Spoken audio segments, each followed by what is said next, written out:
It's a city that never sleeps, and the high-rise light show is one of Shanghai's big attractions. But it's costly. Lighting burns a lot of energy. Over 20% of the world's electrical consumption is to light our buildings and homes. But here in Shanghai, there's a new bulb in town.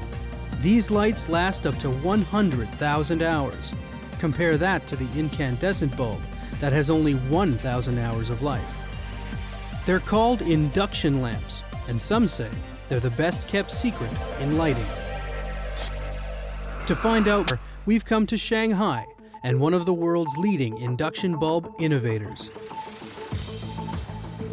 Shanghai Hongwan Lighting and Electric Company. A second-generation light bulb manufacturer that churns out over 2 million bulbs a year. The induction light is an energy saver, but that's not all. On the left is a metal halide bulb. On the right, sodium vapor. Notice the light in the middle doesn't flicker. That's the induction bulb. And that's not all. It gives off less glare, can be used with a dimmer, and doesn't generate much heat. Production is spread out over 3 factories, one to make the bulbs, another to make the power supply or ballast, and a third where all the parts come together. It all starts at this 5,000 square meter bulb factory. 30 centimeter lengths of hollow glass tubes are fed into a super hot oven to soften them up for bending.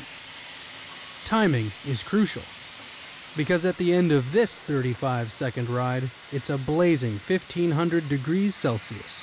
A second too long, and the tubes could melt. The glass tubes get swallowed up and curved into a U. It's here the bulbs begin to take on their donut shape, or at least half of one. Next, it's down to the conveyor, so the tubes can gradually cool down to room temperature. The straight ends are cut off, and the half donut tube gets washed to make ready for another bath, a milky coating of phosphor and glue. It's the phosphor that gives the bulb its bright white color when it lights up. A 600-degree oven speeds along the phosphor drawing process. Then the 2 halves of the glass tubes are joined. But before they're put together, here's what makes the induction bulb so unique. There's no electrodes or filaments inside. Filaments burn out. In fact, it's the biggest cause of failure for more common bulbs. The question is, if there's no filament, how does the induction bulb generate light? More on that in a minute. Time to bring the half tubes together, sealed tight with 1,200-degree heat. Next, the bulb must be drained of any remaining air. A small tube jutting out of the bulb is fused to a machine that vacuums out the air. Then argon gas is fed in. That small protruding tube serves another purpose. It's the sealed housing for hard pellets of solid mercury, about the size of a bean seed. When powered up, the mercury gets excited and vaporizes inside the bulb, producing ultraviolet energy. The invisible UV energy bounces off the white phosphor to produce light. The light bulb's power source is a ballast that produces a high-frequency current. With no filaments to burn out, the life of the induction lamp is mostly determined by the ballast. This ballast is a radio frequency power supply that starts with a circuit board. Each one has a diagram or roadmap showing where all the diodes, capacitors, and transistors go. The boards are fed into a machine that installs some of the smaller components. These robotic arms work around the clock, spitting out close to 3,000 boards in a 24-hour period. The board is inspected to make sure the components are secure and in their proper position. Workers attach the remaining components, 100 in all. Then it's a slow, hot ride to get ready for a sizzling bath. A pool of 250-degree solder welds all the connections underneath. Once the boards cool down, it's inspection time. First, a visual once-over to check for any missed solders. then into a defects analyzer to check for missing or loose components. If it passes, the ballast is ready to be united with the bulb.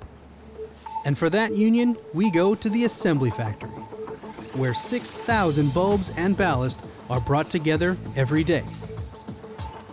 First, workers wind a length of aluminum coil around a magnetic ring.